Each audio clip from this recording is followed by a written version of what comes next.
to tell us a little story while Troy gets over to the drum because we will have a song as soon as Jim and Pat have their say here. Jim, your story?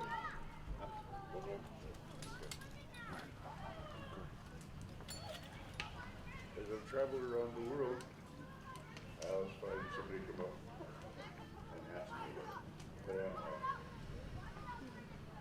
And I point to their skin and say, same. Jim, closer. Yeah. Oh, okay. Anyway, when I first heard about blood quantum, I was 15, 16. I went to Pipestone, the federal boarding school. And when I graduated from high school, in Carlton, 1961, there wasn't anything to gain my education or anything. Just the probation officer said I had to go back to Red Wing. So I said, no, I'll stay in school. I'll be a good boy. And I graduated. And as the principal brought my diploma out, he said, Jim, the first Indian, but I don't know how he said. He said, Jim is the first American Indian to diploma from Carlton High School. I don't know if it's true or not, but it felt pretty good to hear. Made my mom and dad happy. So I've been thinking about this death for a while. Well, since I got the news, it's always 2 steps away. 2 steps away, always. So I know a death in the family is a confusing time. People want to know when and where and who's going to be the pallbearer and have a big fight about it. So I thought I'd try to avoid confusion and come up with a list of things that were on my tombstone. The first one was, I didn't want to go, but what you gonna do? Gone to feed the trees and grasses. Dogs, don't raise your leg around here. Hey, I can see what you're dressed from here.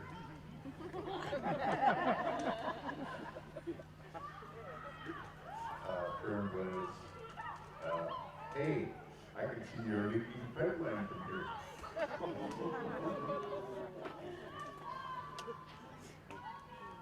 So I thought of all the things about what it meant, where am I going? But Lee Staples has been my guide. So I have no fear. I'll tell you sometime, we all have to die. It's the rules. And my son Aaron was about 15. He jumped in and said, yeah, Dad, otherwise we'd all be standing on each other's shoulders. Dan, the kid has been listening. I told him that when he was 5, that came up. So, it's come to that. Here's one deadline I didn't miss. I get to see my mom and dad's faces again.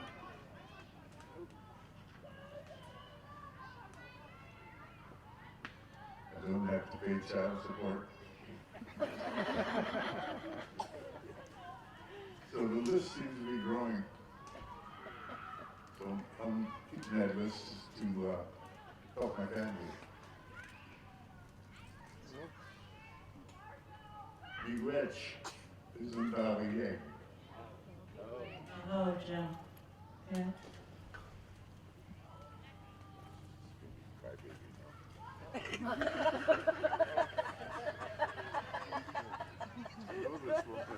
We've been together 37 years.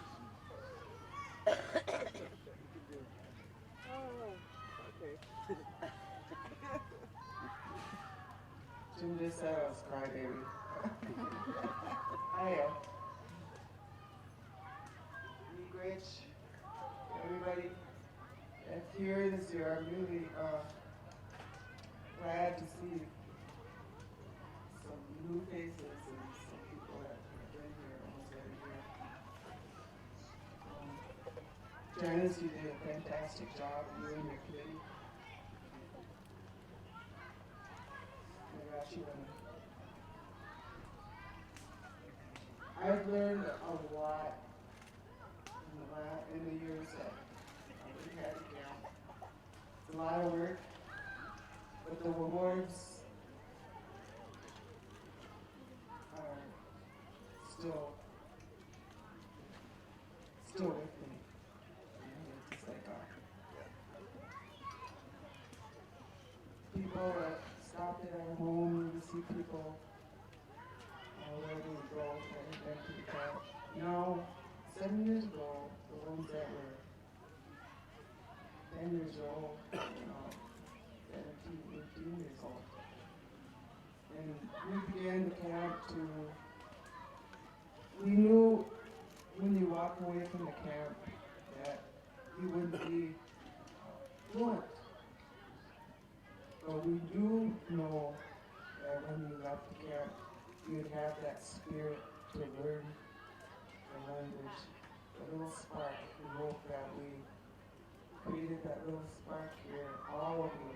It took everybody to create that spark, to provide resources, language resources, and also to add to our list of all the fluent speakers and document what they have to say so that our little ones, 7 generations from now, would still be speaking Ojibwe Moan. That's why we did it. That's what gave us the energy to set the camp up, and everybody kind of caught that spirit. They're the ones that built the Wakanogans, mowed the lawn, bought food here so that everybody could eat. And the ones that donated the money to make it possible for people to travel here and to be paid for the little bit money that we gave them to be able to have that for their families. And, I missed the busyness, but also I'm really enjoying sitting here looking around and just small addition really I like that. And, the food is great. My niece, we do up there up on the hill, her and her family and the other helpers are doing a fantastic job with the food. And all of the community here on the Gachuanan, the programs, Michelle was in, Brookston, Sawyer, everybody, every year that comes through without a doubt, without even thinking, have provided food for the camp, and that's really great. Of it all, what I felt was most important, and I did talk to Janice, and she was already on it, is to have the ceremony before we begin the camp.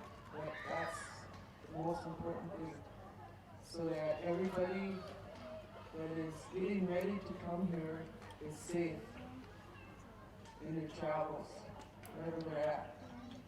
We have a person and her family come all the way from Tucson, Arizona. So they got here safely, they're enjoying themselves. And also the water, people that are swimming and stuff, they're all safe there. In the Ishkore fire, because we have camps, and the children will be safe and they'll be, it's a teaching. And every year since the camp, and I will continue to come for as long as I know there's going to be a camp.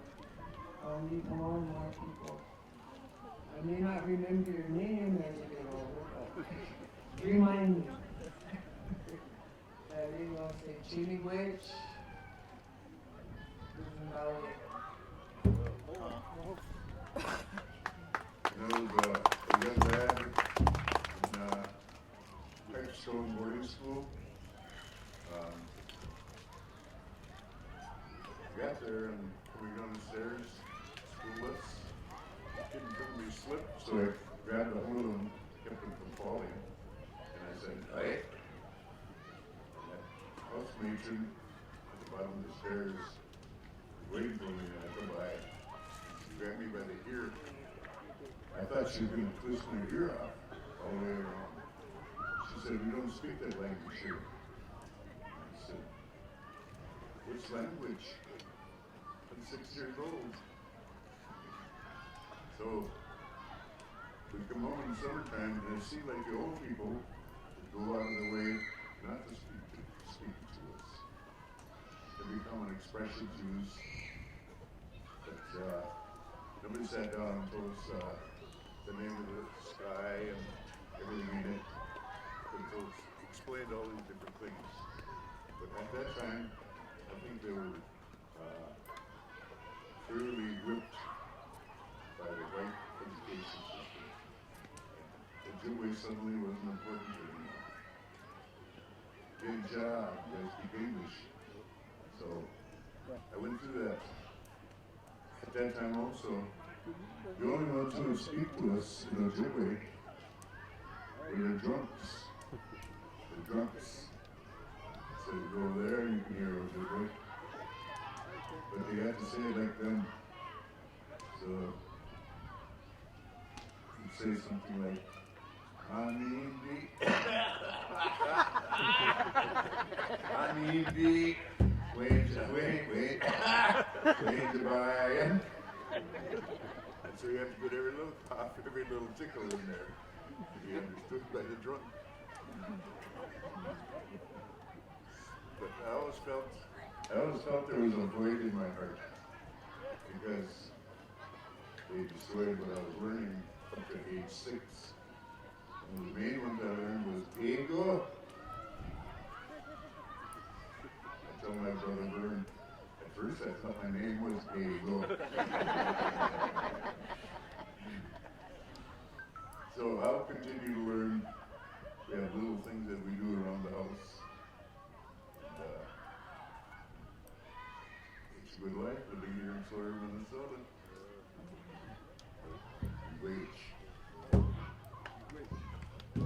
It's a good life living here in Sawyer, Minnesota. A lot of it in part to what Jim and Pat Northrup have done here during the time they're here. We want to have an honor song followed by a veteran song, and the drum is set up to go.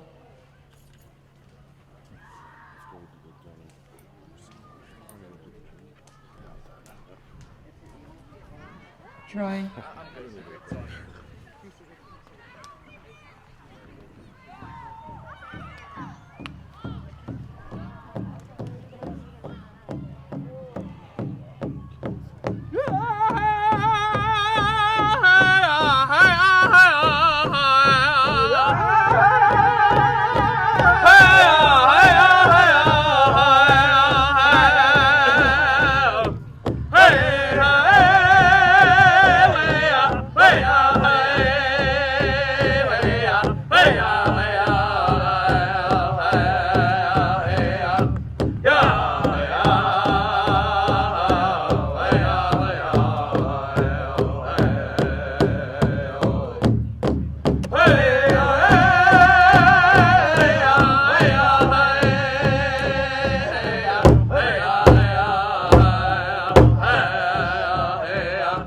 Yeah.